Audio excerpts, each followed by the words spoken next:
When life becomes challenging, many seek an escape.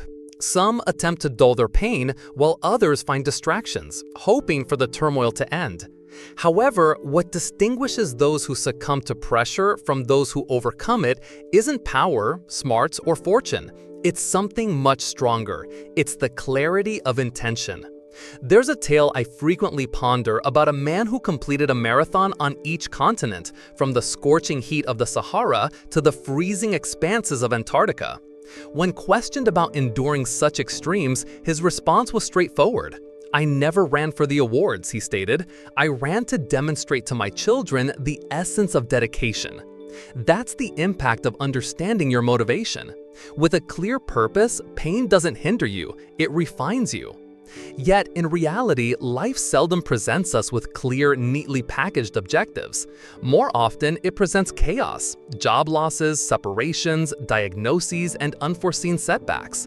In those instances, purpose isn't something given to us, it's something we must seek out. And that quest can be untidy. When everything seems to crumble, asking, "Why am I doing this?" can feel like shouting into an abyss. But here's the reality. Your reason doesn't need to be grand or eloquent. It just needs to be genuine, honest, and rooted in something deeper than your current circumstances. Consider the most resilient individuals you know. Perhaps a single parent juggling multiple jobs, a friend who emerged stronger after battling depression, or a mentor who persisted daily, even without recognition. What sets these people apart isn't their lack of struggle, but their inner drive that makes the fight worthwhile. They have a reason to keep going. When we lose sight of our purpose, we start chasing relief instead of growth. We make choices based on immediate gratification rather than long-term benefits. We settle and drift. But when we know our purpose, we make decisions differently. We act with intention, choose discomfort if it leads to something meaningful, and endure because we believe it matters. Purpose transforms pain into fuel. Let me clarify, this isn't about pretending everything is fine. It's not about toxic positivity or forcing a smile when you're crumbling inside. It's about anchoring yourself to something that reminds you of who you are and what you stand for, even when everything else is uncertain. So, how do you find your purpose when life gets tough? Start small. Ask yourself, who am I doing this for? What would hurt more, giving up now or never knowing what could have been? Whose life will improve because I didn't quit? Sometimes your purpose is a person, a child watching you, a partner who believes in you, a team that depends on you, or someone who weathered the storm and emerged wiser. Sometimes it's the simple idea that your pain might help someone else someday. Purpose isn't always a lightning bolt. Sometimes it's a whisper in the dark. You don't always find it, you remember it. I once spoke with a woman who had built a company from scratch only to lose everything in a year. She was devastated, but told me something unforgettable. "I cried for 3 days straight. Then I woke up and said, I didn't start this to be rich. I started this to prove that people like me could lead, and that hasn't changed." That's what purpose sounds like, quiet but unshakable. When life gets tough, the question isn't, how do I escape this? But why must I endure this? And if the answer is true, if it aligns with something deep in your soul, it becomes a beacon. You can be scared, angry, or exhausted, but as long as you see the light, you won't lose your way. We live in a culture obsessed with outcomes, promotions, metrics, applause, but outcomes don't keep you going when life knocks you down. Only purpose does. And sometimes, when you can't find your purpose, you have to borrow someone else's, serve someone else, lift someone else, because purpose isn't always found in the mirror. It's often found in connection. Life isn't about avoiding the storm. It's about becoming the kind of person who can walk through it with integrity, who doesn't let the storm define them. And that starts by asking the one question that changes everything. Why am I here? Why does this matter? Why will I keep going even when it hurts? Because once you have your purpose, the how takes care of itself. The strength shows up, the clarity returns, the positivity, the real kind, not the fake smile, becomes possible. And that's when resilience is born, not in the absence of hardship, but in the presence of purpose. Most of us were raised to see struggle as a problem. If something is hard, we assume we're doing it wrong. If life hurts, we think we failed. We treat discomfort like a red light, a signal to stop, turn around, and retreat to safety. But what if struggle wasn't a stop sign at all? What if it was a signal, a message, a form of feedback that invites us not to quit, but to listen? The most remarkable people I've met didn't get to where they are by avoiding struggle. In fact, the struggle was often the very thing that shaped them. It woke them up. It revealed something essential, something that might never have been discovered if everything had gone according to plan. But we're conditioned to run from discomfort. We flinch at resistance. We chase ease and confuse comfort with happiness. The truth is, comfort zones feel good for a while, but nothing grows there. Growth, by its very nature, requires resistance. That's how muscles are built. That's how character is built too. There's a story I once heard about how butterflies develop inside the cocoon. The caterpillar literally dissolves into goo. It becomes unrecognizable before it reforms. If you were to cut open that cocoon early, trying to save the butterfly from the struggle of emerging, it wouldn't survive.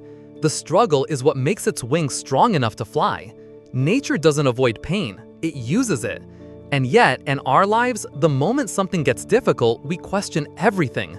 We question our path, our worth, and whether we're in the right place, doing the right thing, living the right life. But what if we paused and asked a different question? What is this struggle trying to teach me? Every challenge carries a message. Sometimes it's telling you to slow down. Sometimes it's showing you that you've outgrown your environment. Sometimes it's pointing to an old belief that no longer serves you. And sometimes it's just reminding you that the path you're on is worth it, but not without cost. Struggle is not a verdict. It's not the universe punishing you. It's not a sign that you're broken. It's a process, a necessary tension that separates who you were from who you're becoming. Think of a time in your life when you went through something difficult, a breakup, a failure, a season of deep uncertainty. Now, think about who you were on the other side of it. Chances are you were wiser, more grounded, maybe even more grateful. We rarely see it while it's happening, but struggle leaves gifts behind: perspective, resilience, empathy. Some of the most compassionate people I know are the ones who've been through the most. Why? Because struggle softens you, it humbles you, it creates room for understanding. It's hard to judge someone else when you've walked through your own fire. Of course, there's a danger in romanticizing pain. This isn't about glorifying suffering or pretending that hardship is always noble.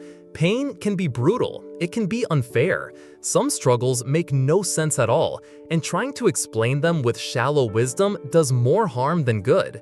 But even then, even in the hardest seasons, struggle can open a door, not to a simple answer, but to a deeper way of seeing. When people say things like, "This happened for a reason," I don't always agree, but I do believe this. You can find reason in what happens. You can make meaning from it. You can decide to let your pain shape you, not define you. That choice is everything. I once met a man who lost his job unexpectedly after 20 years of loyal service. He was devastated, angry, and full of self-doubt. For months, he spiraled, but eventually, when he stopped asking, "Why me?" and started asking, "What now?" something changed. He began to see the layoff not just as an ending, but as an opening. He went back to school, started a small business, and years later, he told me, "Losing that job broke me, but it also rebuilt me." It's not about pretending every struggle is a blessing. It's about choosing to let the struggle speak instead of silencing it. It's about asking, what can I learn from this, even if the answer takes time? When we treat struggle as a stop sign, we rob ourselves of growth. But when we treat it as a signal, we become curious, we lean in, we explore, we look for the insight hidden inside the discomfort. That's how progress happens, not in a straight line, but through a series of setbacks that eventually become steps forward. And here's the paradox. The moment you stop fighting the struggle and start listening to it, it begins to shift. Maybe not the circumstances, but your relationship to them. You begin to feel empowered, not defeated, because now you're not just enduring the hard times, you're engaging with them. You're asking them to shape you, sharpen you, and show you something. Struggle is inevitable, but suffering, at least in part, is optional. Suffering comes when we resist the struggle, when we think we shouldn't be here, shouldn't feel this way, and shouldn't have to go through this. But the people who stay positive when life gets tough aren't the ones who avoid struggle. They're the ones who accept it and welcome it, even because they know it means they're in the arena, they're growing, they're alive. So the next time life feels hard, don't just look for the exit, look for the lesson. Don't just ask, how do I get out of this? Ask, what is this trying to teach me? And remember, this isn't the end. It's a message, a turning point, a signal that you're in the middle of becoming someone stronger than you've ever been. Because struggle doesn't mean you're lost. Sometimes it means you're finally on the right path. When life becomes overwhelming, the first thing most people lose is their sense of control. Plans fall apart, people disappoint us, the unexpected becomes the norm, and suddenly we're staring at a version of our life we didn't choose and don't understand. That feeling, that helplessness, is where negativity breeds. It's where fear, doubt, and hopelessness begin to take over. But here's the truth. Control is never about managing the chaos around you. It's about managing the calm within you. When everything feels uncertain, the most powerful move you can make is to shrink your focus to what is still yours, to what is still in your hands. When life becomes overwhelming, the first thing most people lose is their sense of control. Plans fall apart, people disappoint us, the unexpected becomes the norm, and suddenly we're staring at a version of our life we didn't choose and don't understand. That feeling, that helplessness, is where negativity breeds. It's where fear, doubt, and hopelessness begin to take over. But here's the truth. Control is never about managing the chaos around you. It's about managing the calm within you. When everything feels uncertain, the most powerful move you can make is to shrink your focus to what is still yours, to what is still in your hands. You can't control what others say or do. You can't control what's already happened. You can't control the economy, the weather, or the fact that sometimes life is deeply unfair. But you can always control how you respond. You can control your actions, your mindset, your values, your effort, and your integrity. And that is more than enough. There's a story of a young soldier who was captured during a war and spent several years in a prisoner of war camp. Everything had been taken from him, his freedom, his comfort, his connection to home. But one day in his journal, he wrote a single line that carried him through. "They can't take who I decide to be." He knew that even in a cage, his choices were his. That's real control. Not power over circumstances, but power over self. Most of us don't face conditions that extreme, but we face our own forms of captivity, tight spaces we didn't choose, a diagnosis, a job we can't leave yet, a relationship that's changing faster than we can make sense of it. And it's in those moments that we start trying to control what we can't. We obsess, we micromanage, we panic, but it never works because our energy is aimed at the wrong target. The key to staying positive in hard times isn't to fix everything. It's to focus on the one thing that is always fixable: your next step, your attitude, your effort, the tone of your voice, the way you treat people, the words you choose when you talk to yourself. That's where your power lives. It's easy to underestimate how impactful these small choices are, but they add up. Think of a thermostat in a cold room. You can't change the weather outside, but you can set the temperature inside. Every moment, you're either raising the temperature with intention or letting it drop by default. One of the most grounded people I know went through a financial collapse that nearly ruined him. When I asked how he handled the stress, he said, "I made my bed every morning. I drank water. I went for walks. I read on paper instead of scrolling." Those things sound almost irrelevant in the face of real crisis, but they were everything, because they reminded him he still had influence over something, that he wasn't powerless. And that sense of agency, no matter how small, was enough to keep him moving forward. The mistake most people make when life gets hard is thinking control means control over everything. But clarity comes when you learn to separate what's in your hands from what's on your shoulders. Not everything that weighs on you belongs to you. Some things need to be released, not because they don't matter, but because they're not yours to fix. And that's where resilience begins. Not in pretending things are fine, but in taking responsibility for the pieces that are yours and letting go of the ones that aren't. There's a kind of freedom in narrowing your focus. It doesn't mean you stop caring, it means you stop carrying what was never yours to bear. You learn to ask better questions, not "why is this happening to me?" but "what can I do with this right now?" Not "how do I fix the world?" but "what can I contribute with what I have today?" In times of uncertainty, control doesn't look like mastery, it looks like showing up. It looks like choosing kindness when it would be easier to snap. It looks like getting out of bed when you don't feel like it, like staying true to your values even when no one is watching. That's how momentum is built, through one small, intentional act at a time. There's a kind of freedom in narrowing your focus. It doesn't mean you stop caring, it means you stop carrying what was never yours to bear. You learn to ask better questions, not "why is this happening to me?" but "what can I do with this right now?" Not "how do I fix the world?" but "what can I contribute with what I have today?" In times of uncertainty, control doesn't look like mastery, it looks like showing up. It looks like choosing kindness when it would be easier to snap. It looks like getting out of bed when you don't feel like it, like staying true to your values even when no one is watching. That's how momentum is built, through one small, intentional act at a time. We often wait to feel better before we act better, but sometimes it's the reverse. Sometimes action leads emotion. Sometimes making the right choice pulls your mindset back into alignment. I met a woman who had gone through a heartbreaking divorce. For months, she felt paralyzed, stuck between anger and grief. But then she decided to focus on just one thing: cooking a healthy meal every evening. It wasn't about nutrition, it was about reclaiming a small part of her day as her own. And slowly, that practice became a rhythm. The rhythm became confidence, and confidence became healing. She didn't change her life overnight. She changed her life by focusing on what she could control and building from there. That's the invitation hard times give us, to stop trying to control the ocean and start learning to sail, to anchor into what's true, what's present, what's possible, not someday, but now.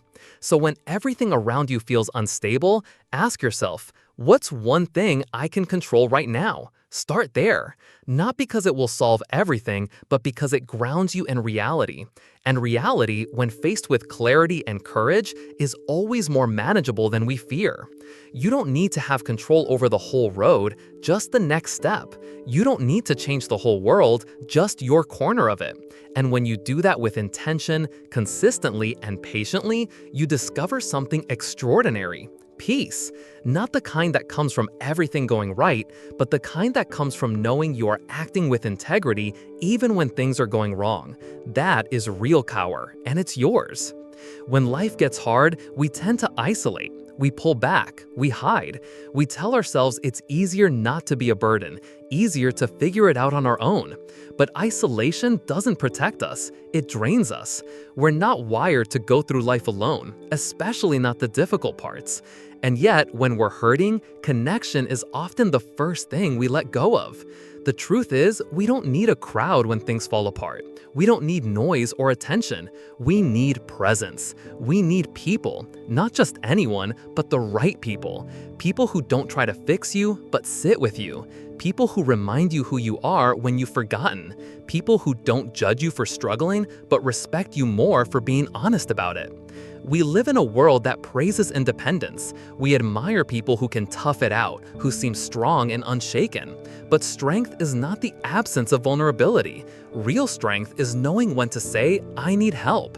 Real strength is knowing the difference between being alone and feeling supported. There's a powerful moment that happens when you're with someone who sees the best in you, even when you're at your worst. They don't need to give you advice or tell you it's all going to be okay. Their belief in you is enough, because sometimes when your voice is full of doubt, you need to borrow someone else's voice of confidence just to keep going. I remember talking to a man who'd gone through a long battle with cancer.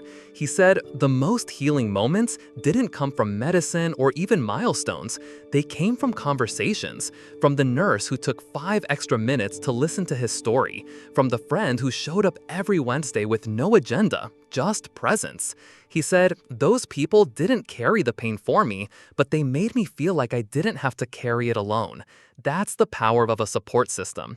It's not about solving problems, it's about making space. Space for healing, space for honesty, space to not be okay for a little while and still be loved. But support systems don't just appear. We have to build them intentionally, thoughtfully, and sometimes courageously. Because building strong relationships requires risk. It requires us to be seen, to admit we don't have it all together. And that's hard when the world has taught us to wear masks. But the irony is this: the more we pretend to be strong, the weaker we become.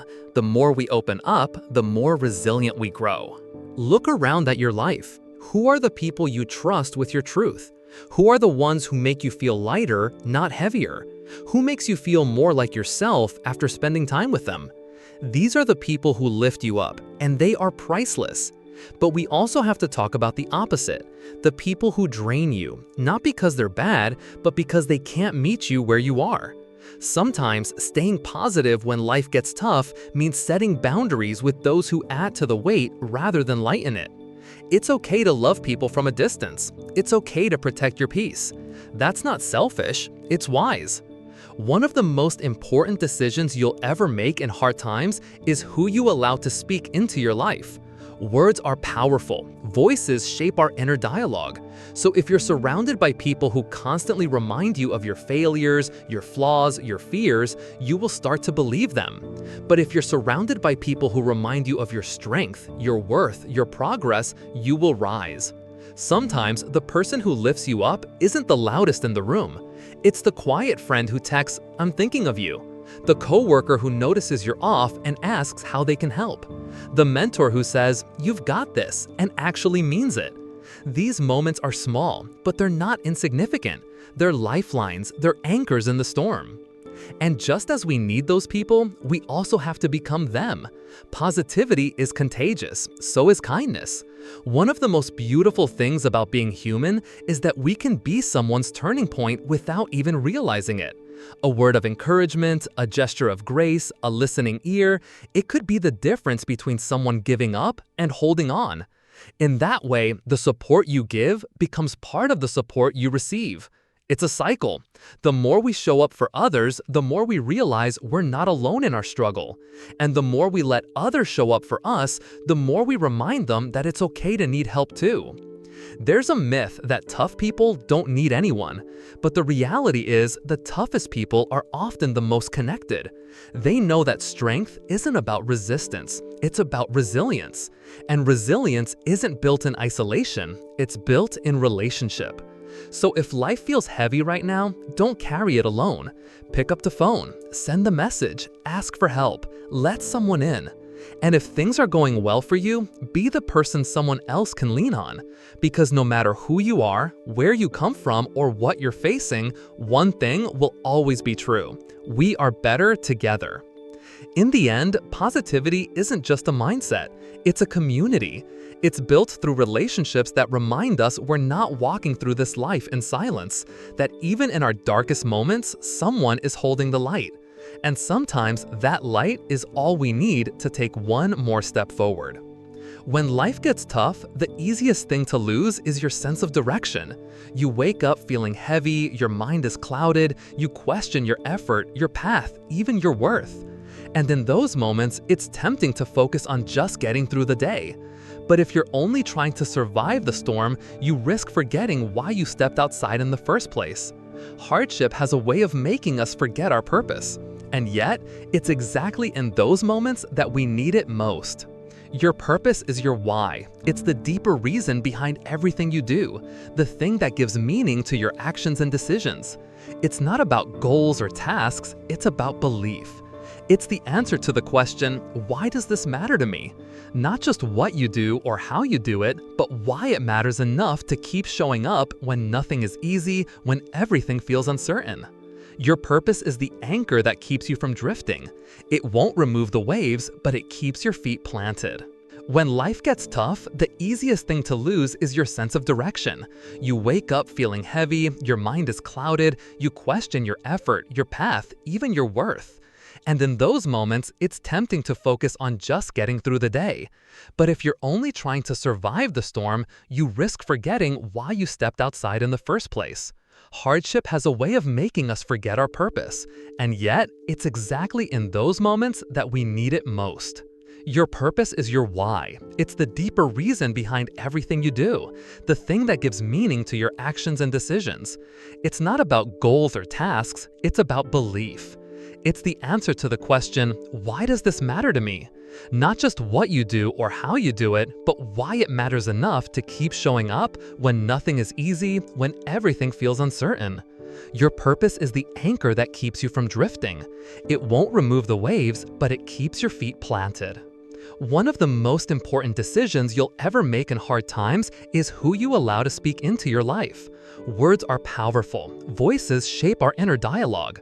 So if you're surrounded by people who constantly remind you of your failures, your flaws, your fears, you will start to believe them. But if you're surrounded by people who remind you of your strength, your worth, your progress, you will rise. Sometimes the person who lifts you up isn't the loudest in the room. It's the quiet friend who texts, I met a teacher once who had spent nearly 30 years in the classroom. She told me the last few years had been the hardest. Budget cuts, changing policies, burnout. I asked her why she kept going. Her eyes lit up when she answered, because every child who walks through that door deserves someone who believes in them, even if no one else does. That was her why. It wasn't about curriculum or test scores, it was about belief. And that belief carried her through the hard seasons. Your why doesn't have to be big to be meaningful. It just has to be real. It has to matter enough that you're willing to endure discomfort, face setbacks, and keep going when quitting would be easier. But here's the catch. Your why won't always shout. Sometimes it whispers, especially when you're in pain. That's why you need to keep it visible. Write it down, say it out loud, share it with people who remind you when you forget. Because when the fog rolls in, and it will, you need something to guide you. One of the most dangerous things about struggle is that it narrows your vision. Pain has a way of making us focus only on what's going wrong. But your why pulls your view upward. It reminds you that what you're going through is connected to something greater than just this moment. I once spoke with a father who was working 3 jobs to support his family. He was exhausted, worn thin, constantly questioning whether he could keep it up. But every night before he went to bed, he looked at a photo of his kids. He said, "That's what gets me up in the morning. That's what keeps me going when I don't think I have anything left." His life wasn't easy, but it was grounded in something deeper, and that made all the difference. Your why is the fuel for resilience. Without it, you'll run on fumes. You'll burn out. You'll wonder why you ever started. But with it, even your hardest days become part of a larger picture. Even your pain has a place. And here's something most people don't realize. Your why isn't fixed. It can evolve. It can deepen. Sometimes struggle doesn't just test your purpose, it clarifies it. You go through something hard and suddenly you see with sharper eyes. You realize what really matters. You let go of the things that never did. Pain can be a great revealer of truth, stripping away the distractions and asking, what are you really here for? I remember hearing a story about a paramedic who had been in the field for years. After witnessing tragedy after tragedy, she began to wonder if she was making any difference at all. But one night, after saving a young man's life, his mother found her and simply said, "You gave me my son back." That one sentence reconnected her to her purpose, not her job description, not her title, but her purpose. When life is hard, your why doesn't take the pain away, but it gives the pain purpose. And purpose is powerful. Purpose turns endurance into progress. It transforms obstacles into opportunities, not always in the moment, but over time. Purpose keeps you moving, even when you're moving slowly, especially then. Sometimes you won't feel your why as clearly as other times, and that's okay. It's not about perfection, it's about direction. The key is to return to it over and over again, like a compass, like a lighthouse in the distance when the waters get rough. If you don't know what your why is yet, don't panic. Start with your values. What do you stand for? What do you believe in? What would you be willing to struggle for? Not because you enjoy the pain, but because the outcome matters that much. That's where your purpose lives. Your why might be your family. It might be a cause, a calling, a belief in creating something better, a commitment to who you want to become. It doesn't matter what it is, as long as it's yours, and as long as you carry it with you when life feels like too much, when the pressure builds and the doubts scream loud. You need a reason that's louder than your fear. You need something to come back to, something to hold on to, something to stand on. That's where your why. And when you lead with that, even in your weakness, even in your uncertainty, you'll find strength you didn't know you had. Not because the journey got easier, but because the journey finally made sense. That's how people stay positive when everything feels dark. They don't fake it, they don't pretend it's fine, they simply hold on to why they started and let that pull them forward, one step at a time.